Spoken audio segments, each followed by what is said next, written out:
Grazie, buonasera a tutti, grazie dell'ospitalità, grazie dell'attenzione e grazie in particolare di tutti gli spunti che sono arrivati, che sono molti, o comunque da questi spunti verrebbe o su questi spunti verrebbe voglia di parlare a lungo e di sviscerarli nel profondo.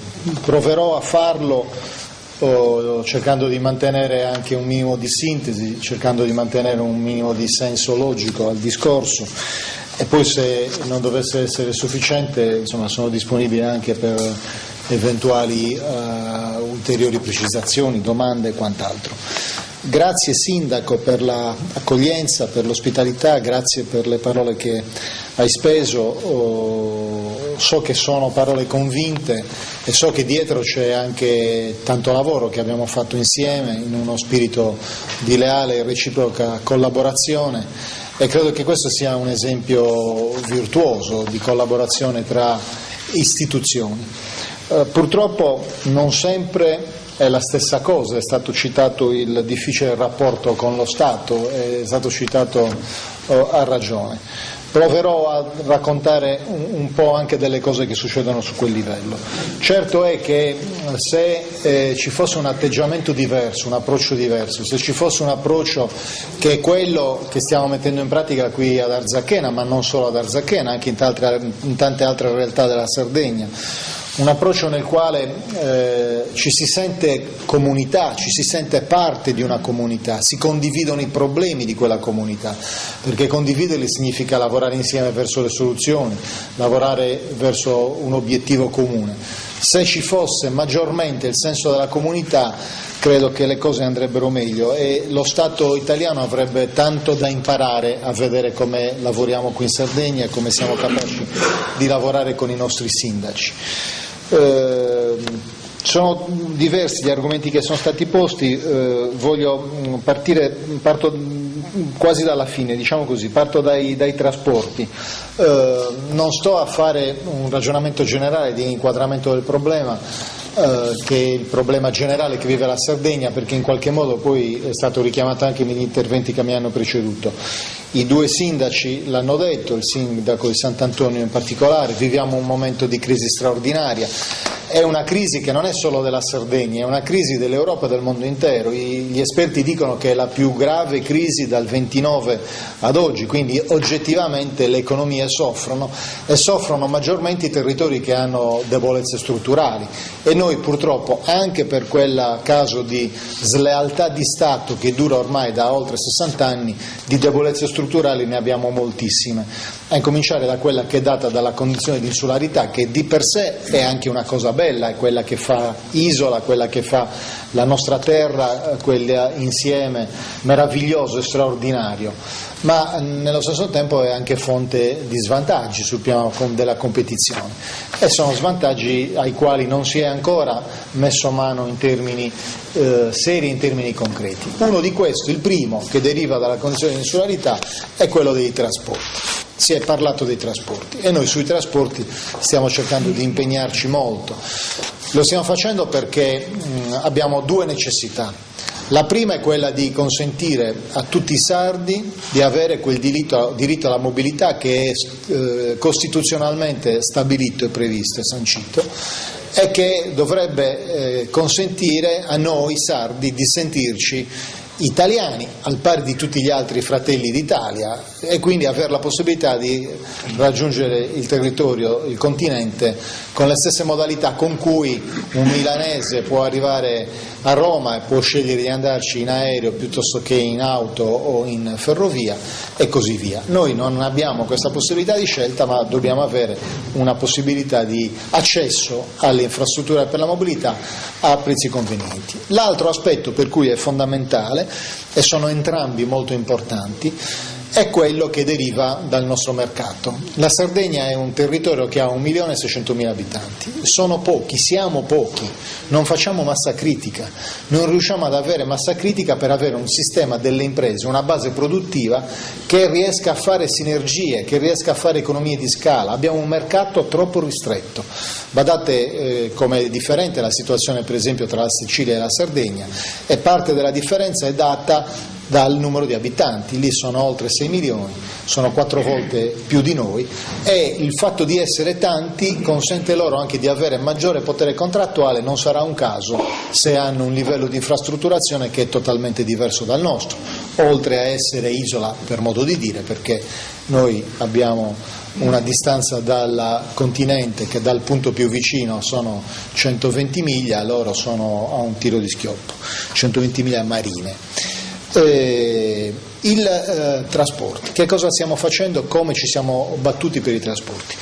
Distinguiamo la parte marittima da quella aerea. Sulla parte marittima noi abbiamo affrontato da subito una guerra con i cosiddetti signori del mare, abbiamo affrontato una guerra anche col nostro governo che ha fatto una privatizzazione della Tirrenia, che di fatto ha dato la Tirrenia in mano a quei signori o parte di quei signori, e abbiamo dovuto ricorrere da un lato all'antitrust per far riconoscere l'esistenza di un cartello, come è regolarmente avvenuto, e gli armatori sono stati pesantemente sanzionati per questo, e dall'altro abbiamo dovuto ricorrere alla Corte Costituzionale perché noi sosteniamo che quella convenzione che esiste con la Tirrenia è una convenzione che non tiene conto delle ragioni della Sardegna e soprattutto è stata formata senza coinvolgerci al tavolo, e questa battaglia ha portato anche i suoi buoni frutti, perché la Corte Costituzionale ha affermato che noi abbiamo diritto di stare a quel tavolo e abbiamo diritto di starci da protagonisti, da attori protagonisti, e quindi da oggi in poi non potrà più accadere quello che è accaduto. Noi al tavolo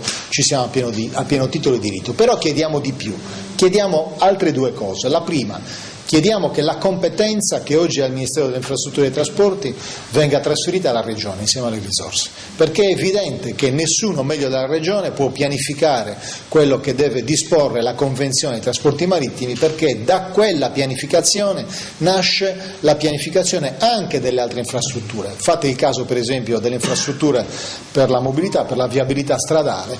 Decidere che un determinato collegamento si tiene tra Roma e Olbia, piuttosto che Cagliari, piuttosto che Porto Torres o qualunque altro porto, o che si dividono in modo differente determinati tipi di collegamento finalizzati a certe merci piuttosto che ai passeggeri, significa conseguentemente incidere sulle strade, sulla pianificazione delle infrastrutture per la mobilità interna. Insomma, la pianificazione delle nostre cose dipende anche dalla pianificazione dei trasporti, e quindi noi diciamo quella deve essere nostra, di nostra competenza.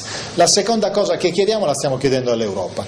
Noi riteniamo non sia sufficiente tutto questo, riteniamo che sia opportuno che la Regione possa anche fare direttamente un intervento sul mercato che serve a ripristinare le regole di libera concorrenza. Abbiamo fatto un intervento sulla Saremar per poter esercire direttamente noi alcune rotte. Quell'esperimento è andato a buon fine, è servito a fare in Consiglio regionale la legge sulla flotta sarda e a finanziarla. Oggi abbiamo necessità dell'ok della Comunità Europea, della Commissione Europea, per poter far partire la nostra flotta sarda. E queste sono le due cose che stiamo facendo sui trasporti marittimi. Vogliamo esercitare parte del servizio direttamente, vogliamo avere la competenza sul resto del servizio perché dobbiamo essere i programmatori, e vogliamo che vengano trasferite anche le risorse. Poi c'è la continuità aerea. Il Signore ha detto è una cosa buona portare i turisti, ma non è buono non aver gratificato i sardi. Ecco, io non sono d'accordo. Non sono d'accordo per una ragione molto semplice. Ho detto che ci sono le due esigenze, una è quella della mobilità dei sardi e l'altra è quella di avere la possibilità. Noi abbiamo due strade per aumentare la base produttiva delle imprese: o siamo capaci di esportare beni fuori, di produrre e esportare beni, o siamo capaci di portare persone dentro per aumentare il mercato interno e per dare un impulso al settore del turismo in particolare. Allora, noi con quella formula di continuità territoriale abbiamo realizzato due cose importanti. La prima, abbiamo prima di tutto abbassato le tariffe anche per i sardi, perché c'è una diminuzione di circa 10 euro sulle tratte principali che va a vantaggio dei sardi rispetto alla precedente tariffa di continuità territoriale. La seconda che abbiamo fatto e che abbiamo ottenuto è quella di assicurare quella tariffa a tutti, anche ai non residenti. Questo significa prima di tutto dare una risposta ai nostri emigrati, ai sardi che non risiedono più in Sardegna ma che sono legati all'isola e tutti gli anni vengono più volte all'anno in Sardegna e che devono avere la possibilità di venire alle nostre stesse condizioni. Prima non era così, questo non era consentito, oggi è così e questa è una rivoluzione vera e propria.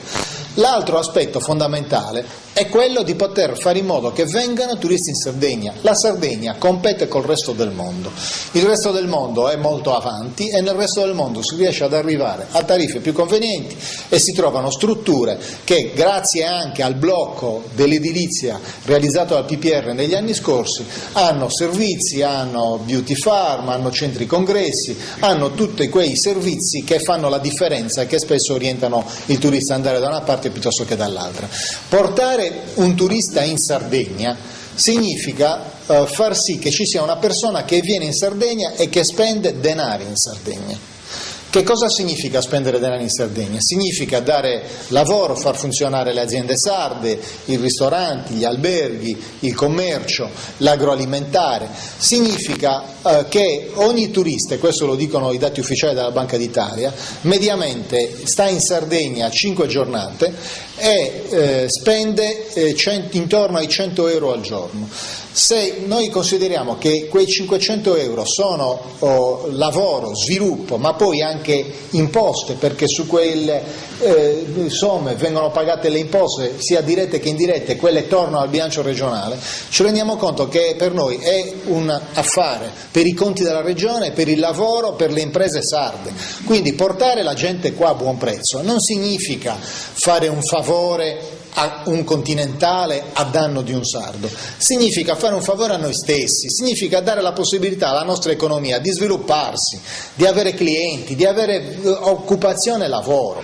Allora in quest'ottica che va vista non possiamo limitarci al discorso dei sardi, perché altrimenti diventiamo una riserva indiana e la precedente continuità territoriale aveva la forma della riserva indiana, dava la possibilità a noi di muoverci e di andare avanti e indietro a buon prezzo, ma il territorio non era in continuità territoriale, invece deve essere per territori, tutti devono avere la possibilità di muoversi, andare avanti e indietro alle medesime condizioni, altrimenti non funziona il sistema, altrimenti non regge la nostra economia. Quindi io non credo che sia sperequato, non credo che ci sia una sperequazione a danno dei sardi, prima di tutto perché i sardi pagano, i residenti anche pagano 10 euro in meno rispetto al passato, e poi perché si apre la Sardegna al mondo e si dà alla Sardegna la possibilità di crescere in quei settori che vi ho detto, ma non solo in quei settori.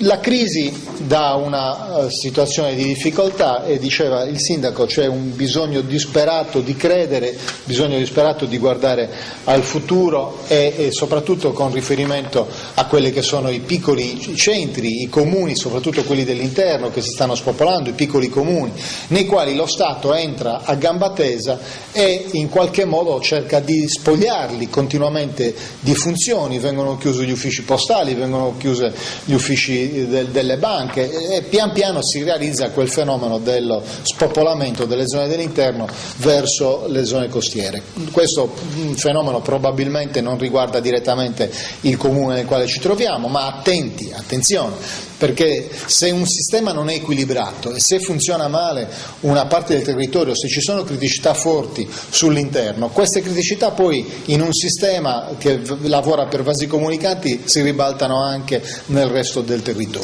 Allora che cosa fare per i comuni e per i territori?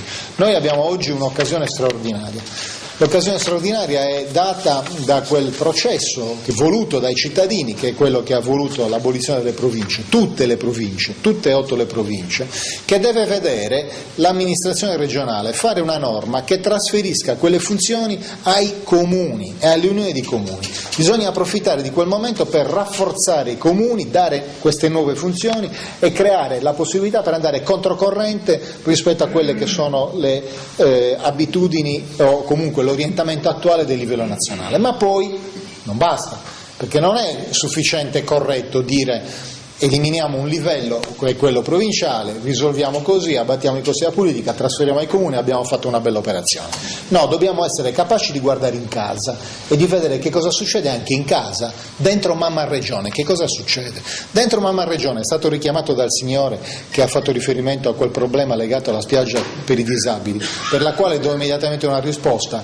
Dia il dato al mio capo di gabinetto, istituiamo immediatamente un tavolo di coordinamento tra i vari uffici, i vari assessorati competenti e vediamo se riusciamo a svolgere un processo di facilitatori per andare rapidamente a una soluzione mettendo insieme tutte le competenze. Però il problema oggi qual è? Il problema è quello della burocrazia, è il problema di una regione che è molto centralista ancora, che ha tutto accentrato sugli uffici di Cagliari e che non è possibile che debba costringere il cittadino a fare avanti e indietro, a interfacciarsi con uffici che sono lontani, con procedure obsolete, con procedure ridondanti e che appesantiscono i processi. Allora, io l'altra cosa che mi sento di proporre, sulla quale stiamo lavorando in questi giorni, è che lancio qui oggi per la prima volta ad Arzachena, mi fa piacere farlo in questo territorio, io credo che si debba arrivare al decentramento della regione.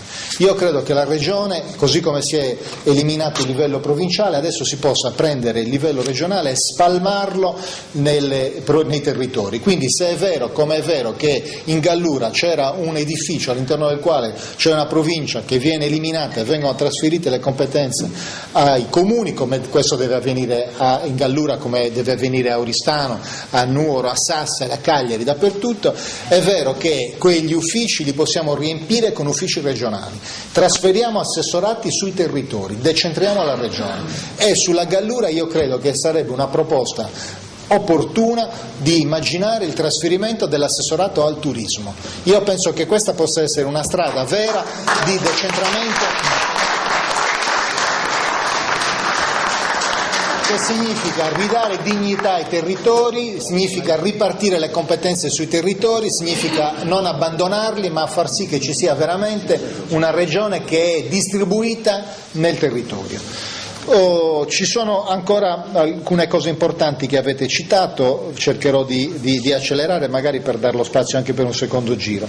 Ce ne sono due di elementi, uno è importanti, anzi ce ne sono tre ancora, uno è quello della zona franca, l'altro è quello del PPS e poi c'è il caso delle isole minori. Faccio una battuta sulle isole minori, anzi la faccio sulla Maddalena, la signora della Maddalena, quindi parliamo della Maddalena. La Maddalena è uno di quei casi in cui si è tentato di fare una riconversione e di andare verso un nuovo modello, però è una riconversione che non ha funzionato perché ci sono stati dei problemi che hanno impedito al processo di andare a regime e di esplicare gli effetti che si immaginava che potesse esplicare. Io dico che c'è un errore di base e che è il vulnus che poi ha creato questa situazione, ovvero sia un processo di riconversione è un processo lungo, complesso, che richiede tempi medio-lunghi. Allora è stata una follia pensare che dall'oggi al domani si potesse cancellare l'esistente e sostituire immediatamente con una cosa nuova. E il risultato è quello che vediamo, che l'esistente che prima dava economia, dava alla Maddalena sostegno, dava possibilità, è stato smantellato e non è sembrato vero a quei signori a cui è stato detto andare via perché forse non aspettavano una scusa, qualcuno che gli dicesse andate via, e sostituirla col nulla. Oggi a Maddalena noi abbiamo avviato un processo che in qualche modo tenta di recuperare il tempo perso e di mettere veramente a sistema il tutto. Come? Tutto quell'insieme che è stato realizzato è una cosa straordinaria nelle opere, ma se manca di un perno, di un fulcro essenziale intorno al quale deve girare tutto il resto, non funziona niente. Questo fulcro, questo perno è dato dal porto. Se alla Maddalena non c'è quel porto di 600 posti, quel porto turistico intorno al quale deve girare l'intero sistema, l'intera economia della Maddalena, non funziona niente e purtroppo quel porto è bloccato perché c'è stato anche l'imbroglio delle bonifiche che non sono state fatte e che hanno bloccato interamente il processo. Allora ci abbiamo lavorato, abbiamo sofferto, abbiamo penato, abbiamo dovuto combattere negli uffici romani col coltello tra i denti, per fortuna finalmente anche grazie a un sottosegretario che ringrazio perché le volte che le cose funzionano e il rapporto è positivo bisogna riconoscerlo e bisogna rendere merito a chi le fa funzionare, che è Marco Cirillo, che peraltro non a caso con lui ha funzionato, la madre è maddalenina per quanto lui non sia sardo, e quindi evidentemente c'era un elemento che l'ha portato ad essere ancora più attento del solito. Grazie a Marco Cirillo finalmente abbiamo appena avantieri a Roma firmato il protocollo per la bonifica, abbiamo reperito 12 milioni di euro per far partire le bonifiche, siamo pronti come Regione e Ministero a reperirne quegli altri che dovessero essere necessari, abbiamo delegato l'opera al Comune e stiamo andando avanti, così come abbiamo delegato l'opera per la riqualificazione di tutto il waterfront, e sono 12 milioni in un caso, 18 milioni nell'altro, abbiamo avviato il processo relativo ai 155 alloggi e anche quello sono importi importanti. Stamattina abbiamo deliberato in giunta la disponibilità delle somme, sono 2 milioni e mezzo per quelle opere di infrastruttura che servono proprio a dover andare a recuperare quegli alloggi, e quindi stiamo procedendo in questa direzione. L'attenzione è massima e stiamo cercando di creare le condizioni perché quel sistema possa partire e possa avere quello che merita. C'è ancora un problema dei trasporti, credo che sia il caso di far di più, perché la rivisitazione degli orari non è stata sufficiente a risolvere il problema. Io penso, e sto lavorando per quello, spero di riuscire nelle prossime settimane a trovare la soluzione, sto lavorando per il terzo equipaggio perché probabilmente è l'unica strada possibile per dare veramente a quel territorio una possibilità di accesso vera. E vado oltre, parliamo un attimo del PPS e poi 2 battute sulla zona franca.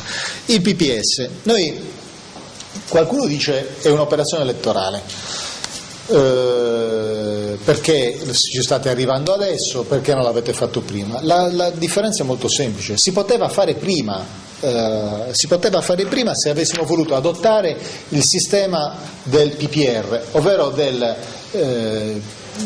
se avessimo voluto chiamare il PPR anziché PPR PPU, cioè da piano paesaggistico di Renato a piano paesaggistico di Ugo, perché bastava che una persona prendesse una penna, come ha fatto qualcun altro o qualche anno fa, 8 anni fa, e a suo sentimento tracciasse delle linee, fissasse delle regole e risolvesse e liquidasse in questo modo il problema del PPR, lasciando naturalmente nelle righe delle aperture dentro le quali far entrare le intese totalmente discrezionali per un risultato finale di ben 2.100.000 metri cubi che sono stati fatti da quell'amministrazione che ha varato il PPR, 2.100.000 metri cubi rispetto a... Anche noi avevamo le intese, anche noi potevamo utilizzare le intese, anche per noi era uno strumento valido, rispetto a 0, perché noi non abbiamo usato per un metro cubo, un solo metro cubo.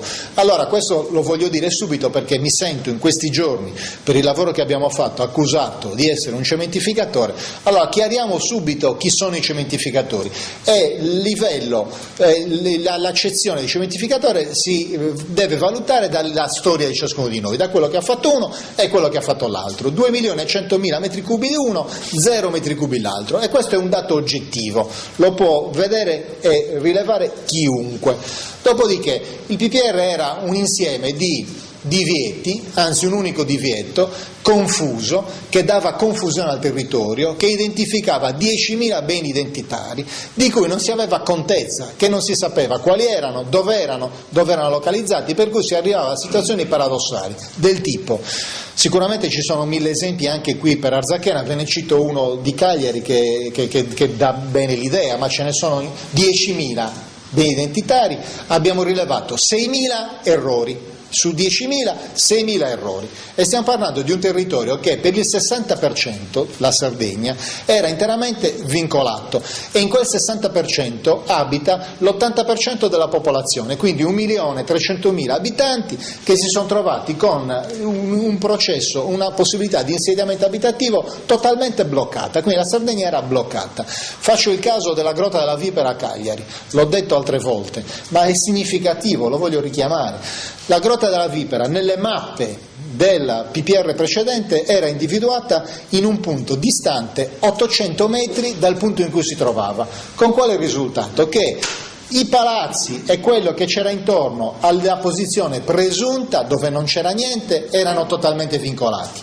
I palazzi e i luoghi che si trovavano a fianco alla Grotta della Vipera erano totalmente liberi, si poteva fare quello che si voleva. Allora questo era, ed è solo un esempio, ve ne posso fare altri 1000, un caso di un bene identitario che non esiste più perché purtroppo 50 anni fa ci hanno costruito un palazzo sopra e l'hanno eliminato. Bene, c'è un palazzo su quello che era un bene identitario, però il bene identitario è ancora assegnato e quindi tutto intorno non si può fare niente perché c'è il bene identitario, che è un bel palazzo di 5 piani.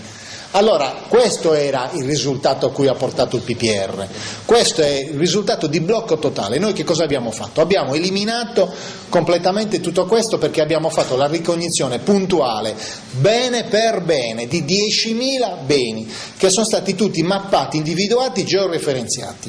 Oggi abbiamo degli strumenti d'avanguardia e questo PPR diventerà un caso di eccellenza in Europa. I tecnici stanno già dicendo che è una cosa straordinaria, è un'eccellenza.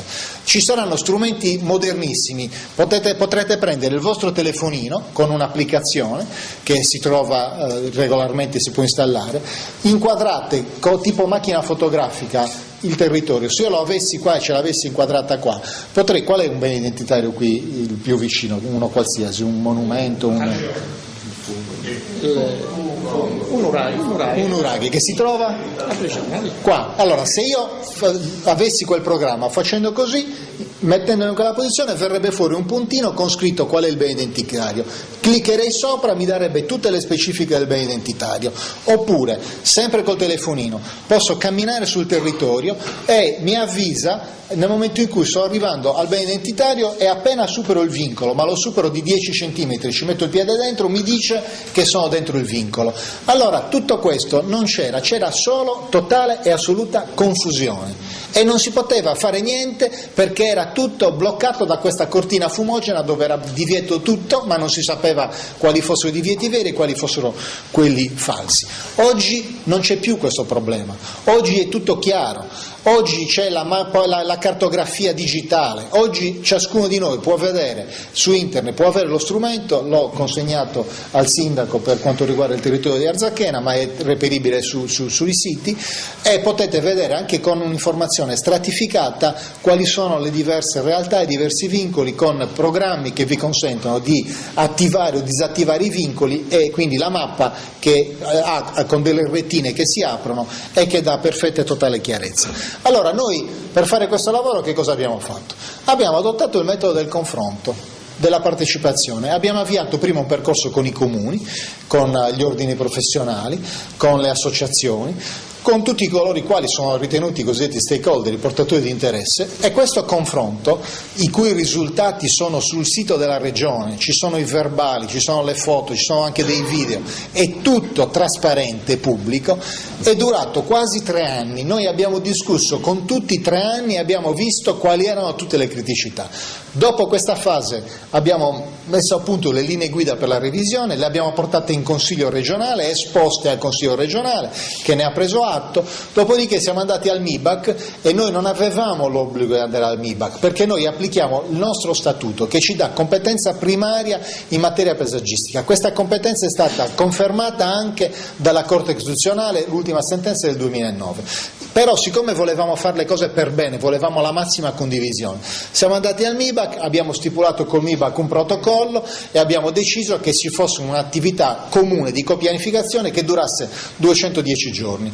Abbiamo fatto l'insediamento del comitato ai primi di marzo di quest'anno, da metà marzo al 28 maggio abbiamo lavorato, in 2 mesi e mezzo ci sono stati 8 verbali di altrettante riunioni e passi avanti significativi, abbiamo stipulato e validato e firmato il disciplinare per l'individuazione dei beni tutelati e identitari per esempio e quindi abbiamo sviluppato molto lavoro. A un certo punto che cosa succede?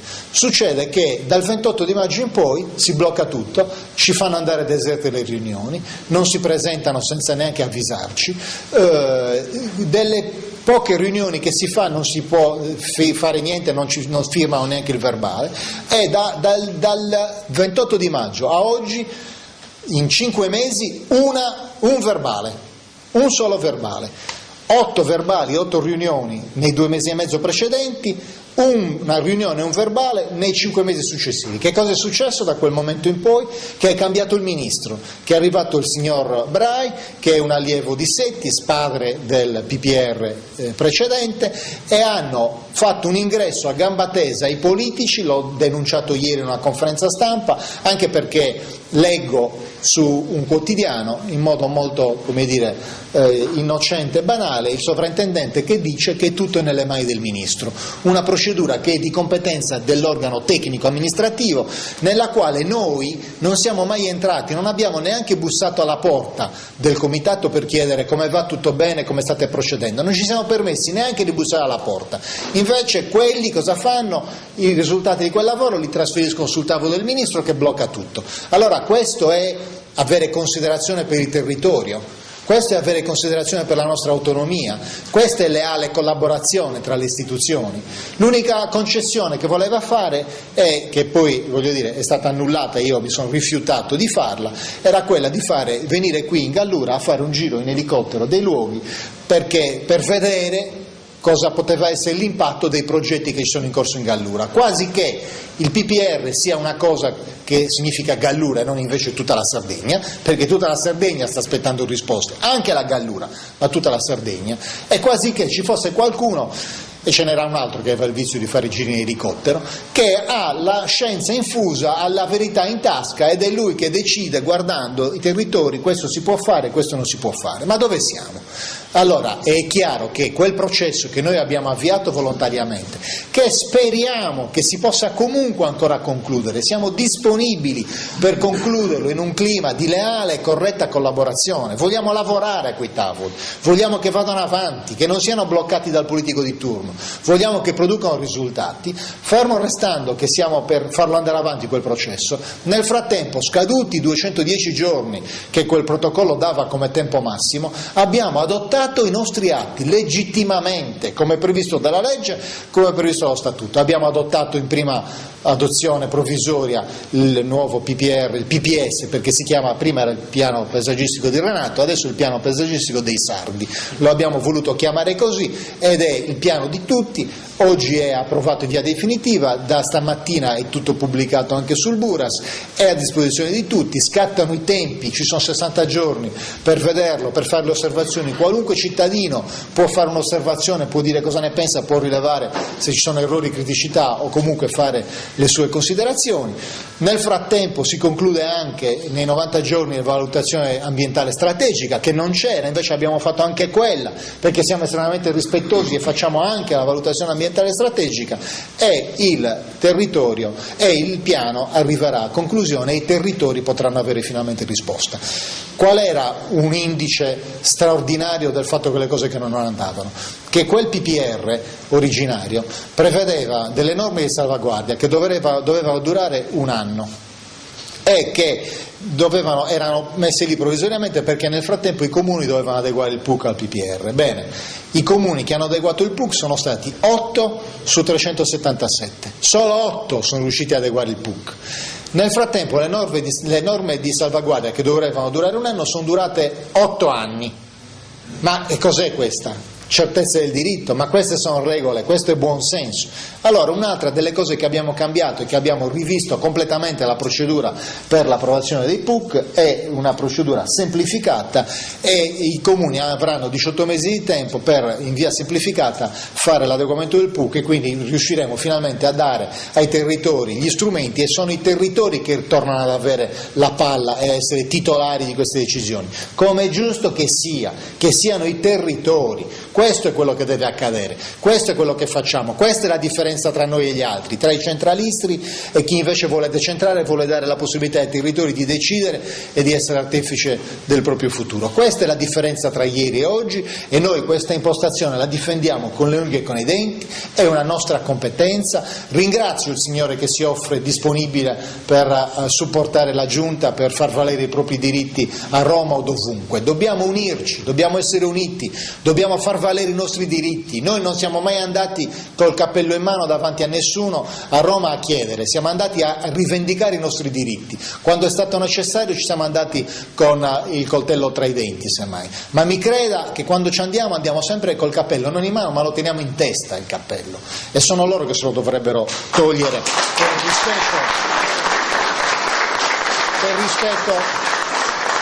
per rispetto del popolo sardo. L'altra questione dalla quale dipende il futuro della nostra terra e che è ancora una volta legata a uno Stato che purtroppo spesso è sleale, non leale, è quella che riguarda la zona franca.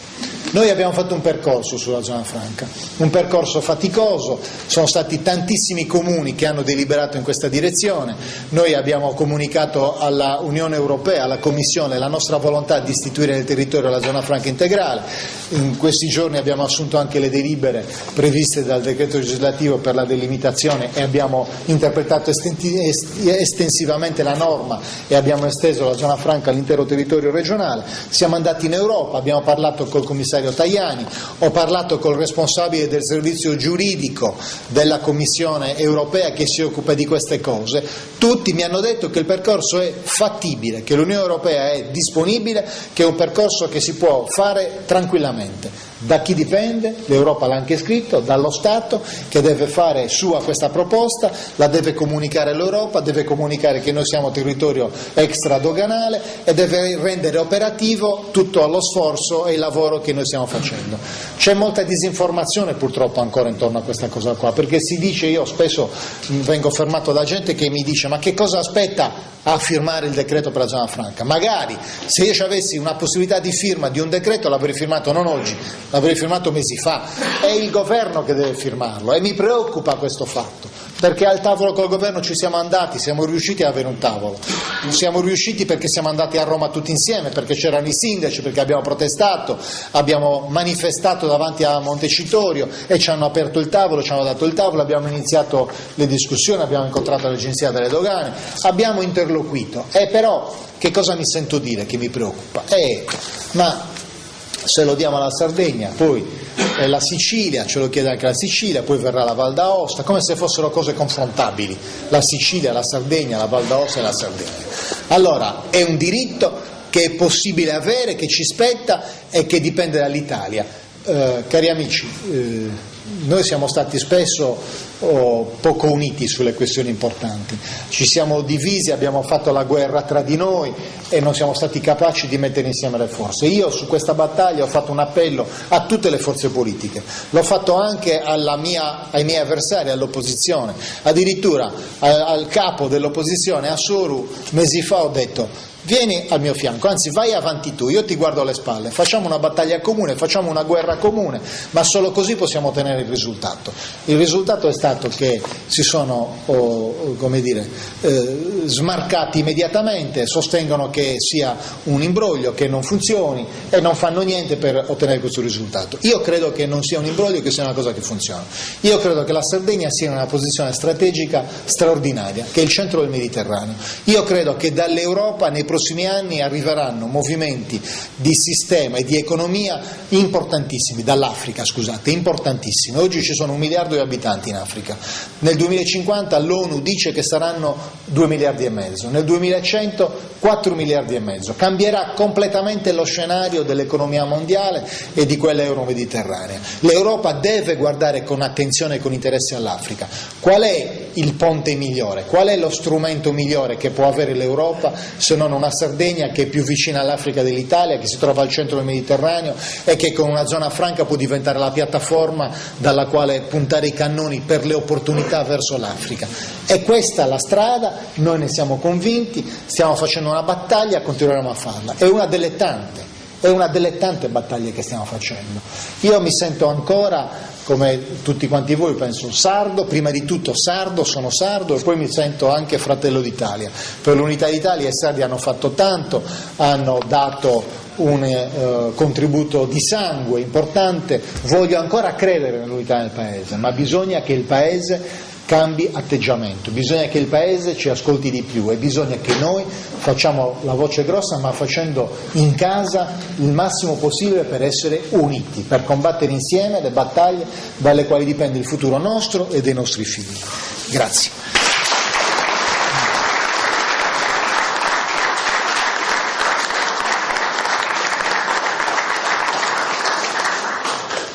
Grazie Presidente.